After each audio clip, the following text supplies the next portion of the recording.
শারদ সম্মান 2025 উৎসব মুখর শারদীয়ার আবহে আপনাদের উদ্যোগ সম্প্রীতির এক অনন্য বাতাবরণ সৃষ্টি করেছে।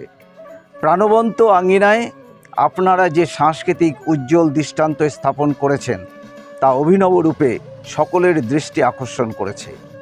এই উপলক্ষে আমরা সত্যি আপ্লুত ও গর্বিত।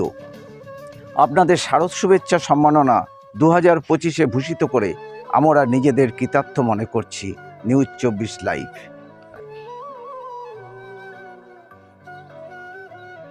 দুর্গাপূজা হচ্ছে বাঙালির শ্রেষ্ঠ উৎসব। সেটাকে কেন্দ্র করে আজকে আমাদের দেশের বিভিন্ন প্রান্ত থেকে এই দুর্গাপূজার 4-5 দিন যে যেখানেই থাকুক না কেন সবাই বাড়িতে ফিরে আসে এই পূজাকে কেন্দ্র করে।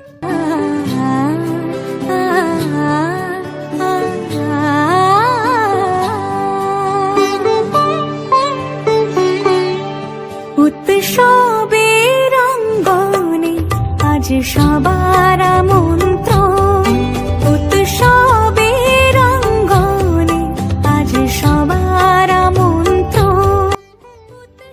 ইটাহারের দুর্গাপুরে কুণ্ডু পরিবারের দুর্গাপুজো এবার 10 বছরে পদার্পণ।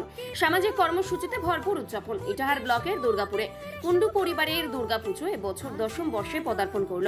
বিগত 1 দশক ধরে এই পুজো শুধু ধর্মীয় আবেগেই সীমাবদ্ধ নয়, বরং সামাজিক দায়বদ্ধতার প্রতীক হিসেবেও পরিচিত। পুজোকে কেন্দ্র করে প্রতি বছর আয়োজিত হয় নানান ধরনের সামাজিক কর্মকাণ্ড। এলাকাবাসীর হাতে তুলে দেওয়া হয় বস্ত্র। পুজোর প্রতিটি দিনেই চলে প্রসাদ বিতরণ। পাশাপাশি ছোট বড় সবার জন্য প্রতিদিন আয়োজন করা হয় বিভিন্ন সাংস্কৃতিক অনুষ্ঠানও।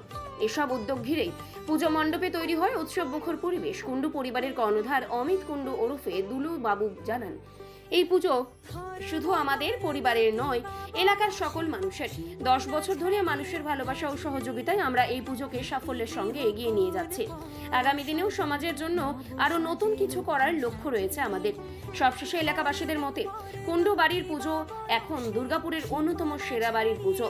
এখানে ভক্তি, সংস্কৃতি ও সমাজ সেবার সুন্দর মেলবন্ধন দেখা যায়। দুর্গাপুরে গ্রামে আমি পুজো করার আগে পর্যন্ত এই অত্র এলাকাটা মানে পুজোটা আমরা উপলব্ধি করতে পারতাম না। একমাত্র রাজবাড়িরই পুজো হতো। এই দিকটা অন্ধকার, মানে পুজো বলে আমরা কিছু জানতে পারতাম না, বুঝতে পারতাম না যে পুজো হচ্ছে।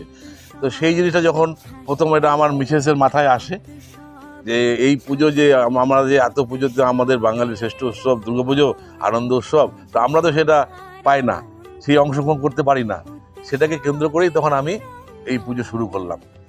হ্যাঁ, এটা আমার মেন উদ্দেশ্য ছিল অত্র এলাকার লোকেদের আনন্দ দেওয়া এবং তারা পুজোর এই কটা দিন যেন খুব ভালোভাবে কাটাতে পারে, তাদেরকে ভালো রাখা, আনন্দ ফুর্তির মধ্যে দিয়ে এই পুজোর কটা দিন সবাই আমরা সমান ভাগে এখানে করতে পারি।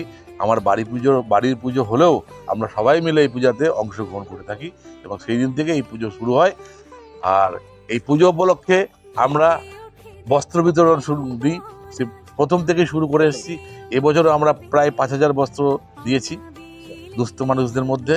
এবং আজকে নবমী, শুভ মহানবমী, এই দিনে আমরা এখানে ইটাহার ব্লকের অত্র এলাকার লোকেদের এখানে আমরা খিচুড়ি প্রসাদ আমরা এখানে বিতরণ করি এবং তাদের বসে খিচুড়ি প্রসাদ এখানে বিতরণ করা হয়, প্রসাদ দেওয়া হয়। আর তাছাড়াও এখানে সাংস্কৃতিক অনুষ্ঠান হয়। আগামী আমরা ষষ্ঠী থেকে সাংস্কৃতিক অনুষ্ঠান শুরু করেছি বস্ত্র বিতরণের সাথে সাথে। এবং আগামীকালও আছে, পরশু আছে, বাউল আছে, সাংস্কৃতিক অনুষ্ঠান আছে। এবং সর্বোপরি আমাদের এখানে লক্ষ্মী পুজোর দিন আমাদের মুম্বাই থেকে একজন শিল্পীকে নিয়ে আমাদের এখানে একটা বড় সাংস্কৃতিক অনুষ্ঠান আয়োজন করা হয়েছে। মুম্বাইয়ের শিল্পী, যার নাম সতীশ গজমির। আচ্ছা, এবার আসছেন। এইভাবে আমরা পুজোটাকে সবাই মিলে খুব আনন্দ ভোগ করি। লক্ষ্মী পুজোর টানা অনুষ্ঠান। বিসর্জন কবে হয়? আমরা বিসর্জনটা এবার আমরা রোববার করছি। হ্যাঁ, এবার লক্ষ্মী পূজার আগের দিন আর কি। আপনারা কি রায়গঞ্জের কার্নিভালে অংশ নেন? অ্যাকচুয়ালি আমাদের রায়গঞ্জের কার্নিভালে এখান থেকে আর দূর থেকে গিয়ে সম্ভব হয় না। আমাদের ইনভাইট থাকে কিন্তু আমরা অংশগ্রহণ করতে পারি না।